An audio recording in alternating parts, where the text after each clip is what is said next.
പെട്ടെന്നാവട്ടെ. നേരെ അങ്ങോട്ടിട്.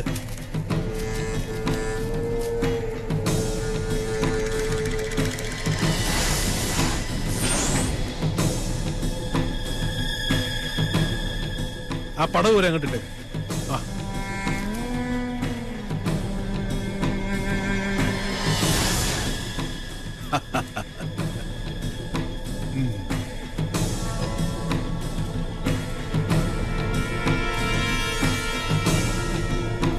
ഇതോടെ നശിക്കട്ടെ ചമ്പ്രയുടെ ദുഷ്കീർത്തി, ദുശകുനം. നിന്ന് കത്തട്ടെ. ദാ അസ്ഥിവാരം വരെ ചാമ്പലാവണം.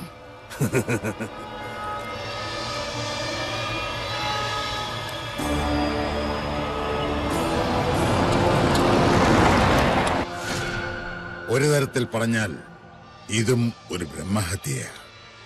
എല്ലാവരും മനസ്സിൽ അഷ്ടാക്ഷരി അങ്ങനെ ജപിച്ചോളുക.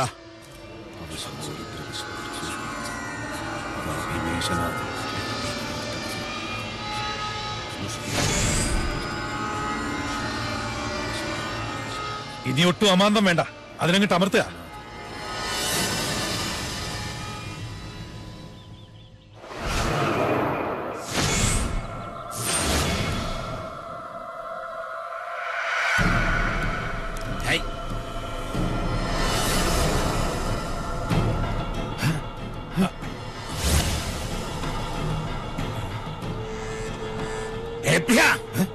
എന്താ ഇത് പൊട്ടാത്തെ?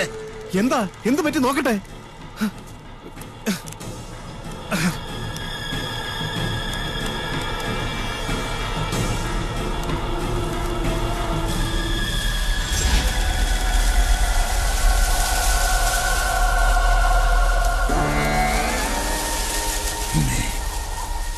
പൊറുക്കണം,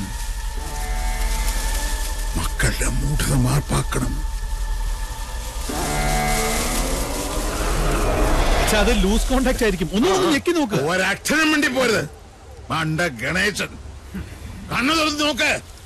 അന്തരീക്ഷത്തിന്റെ മട്ടും ഭാവവും മാറുന്ന കാണുന്നില്ലേ? എന്തോ വരാൻ പോകുന്നെന്ന് എന്റെ മനസ്സ് പറയുന്നു. ശപസൂര്യ ശോഭയിൽ തെളിയുന്ന ദ്രോണ, നക്ഷത്ര കോടികൾ കഥിപനാം ദ്രോണ, ഉദയത്തിലോംകാര ശംഖമാം ദ്രോണ, ശരമാരിയാൽ ശിവനെ അർച്ചിച്ച ദ്രോണ.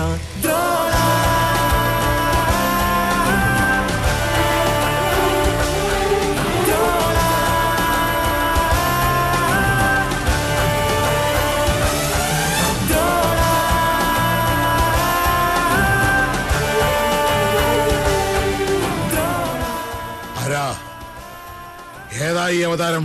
10 അവതാരങ്ങളും ആണുങ്ങളായിരുന്നു.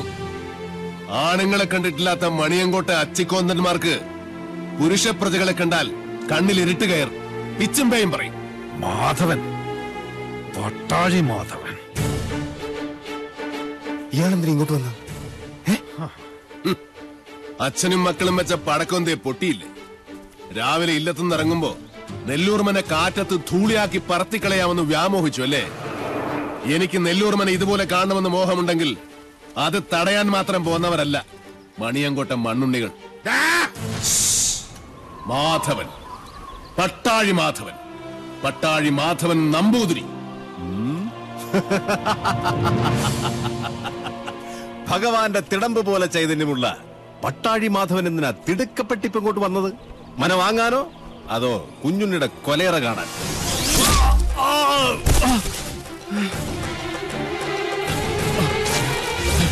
5 പ്രാണനും അലറിക്കരഞ്ഞ് അപേക്ഷിച്ചാലും ഈ ദയന് ഞാൻ ആവർത്തിക്കില്ല. ഒരു ദിവസം അവസാനിപ്പിക്കും നിന്റെയൊക്കെ ധാർഷ്ട്യം ഞാൻ. പക്ഷേ അന്നും തീരില്ല എന്റെ വ്യസനം. അവനെ വിടുക. എന്താ വേണ്ടത് നിനക്ക്? എനിക്ക് വേണ്ടത് ഒന്നൊന്നായി ഞാൻ കൊണ്ടുപോകും. അതുവരെ കണ്ടുപോകരുത് ഒന്നിനെയും ഈ മുറ്റത്ത്. ഗുരുനാഥർ പറഞ്ഞ കേട്ടില്ലേ? ഇറങ്ങി പോവാ മുറ്റത്തുനിന്ന്. നീ ആരാടാ അത് പറയാൻ? നെല്ലൂർമനയുടെ ആധാരം തൊട്ടുപോകരുത് എന്റെ കുട്ടികളെ. അവരിൽ നിന്ന് കിട്ടിയതുപോലെ ഇരിക്കും. ജീവച്ഛവമായി കിടക്കാൻ എണ്ണപ്പാത്തികൾ ഇനിയുമുണ്ടല്ലോ മണിയങ്കോട്ട്.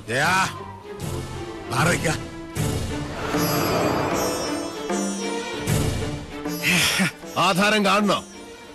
നല്ല ഒറിജിനൽ ആധാരം കൈവശമുള്ള അവകാശിയെ കാണുമ്പോൾ ഉള്ളുകാളിൽ താഴെ വിടരുത് മണിയങ്കോട്ടുകാരനവന്. ഷാരടി മാമേ, ഒന്ന് കാട്ടിക്കൊടുക്ക്.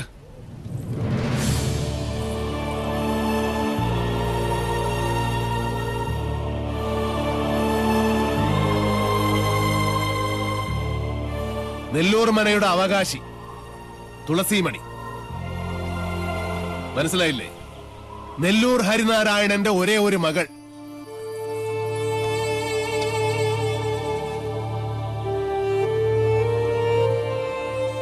ഗുപ്തൻ ഓർമ്മയില്ലേ ആ ദിവസം? അന്ന് ഹരിയുടെ തോളിലിരുന്ന 5 വയസ്സുകാരി പെൺകുട്ടിയെ ആർക്കും കൊടുത്തില്ല. മണിയങ്കോട്ട് സാവിത്രിയുടെ കണ്ണിപ്പോലും പെടാതെ ഇവളെ ഞാൻ ശാലത്തെ അടുക്കളയിലിട്ട് വളർത്തി. ദുഷ്ടഗ്രഹങ്ങളുടെ ദൃഷ്ടിയിൽ നിന്നും ഒളിപ്പിച്ചു. സൂക്ഷിച്ചു നോക്കി മുഖത്തേക്ക്. ഇത് ഹരിനാരായണന്റെ മകളല്ലെന്ന് പറയാൻ പറ്റുമോ ക്രമൂപ്പീന്? പറ്റില്ല.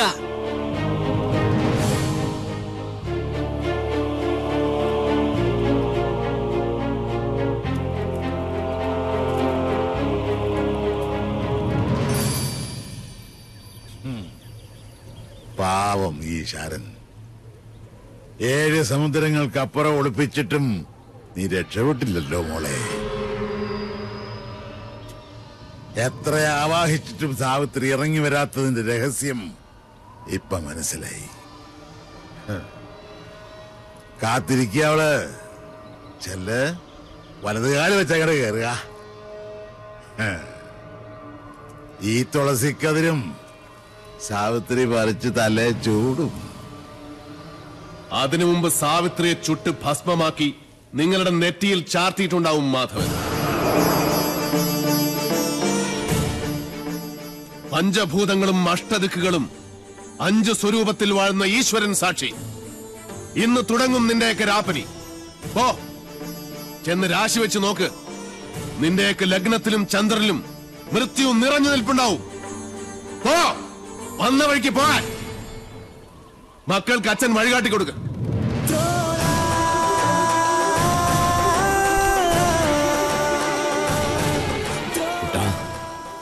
ആഴമറിയാത്ത ചുഴിയിലേക്ക് കാലെടുത്ത് വെച്ചു ഈ അച്ഛനും മകനും. ഇപ്പൊ കുട്ടനും ഷാരടി മാമ മടങ്ങിക്കോളൂ. കുട്ടേട്ടൻ 4 ദിവസം കൊണ്ട് ഇതൊരു മനുഷ്യാലയമാക്കി ഞാൻ നിന്നെ ഏൽപ്പിക്കും. അതിന് സാധിച്ചാൽ മാത്രം പട്ടാഴിക്ക് മടങ്ങും. അല്ലെങ്കിൽ എനിക്ക് ചിത കൂട്ടാൻ കിഴക്കേത്തൊടിയിലെ മാവ് പോലും വെട്ടരുതെന്ന് അമ്മയോട് പറയണം.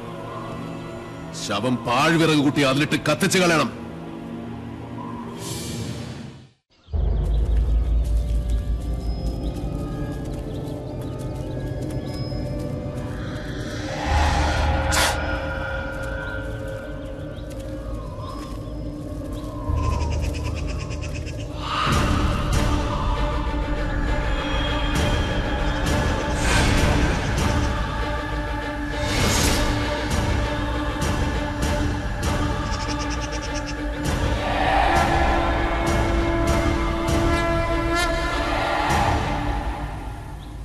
ബ്രാഹ്മണ ഭൂമിക്ക് ശുഭ്രനിറവും നെയ്യിന്റെ ഗന്ധവും ഉണ്ടാകും.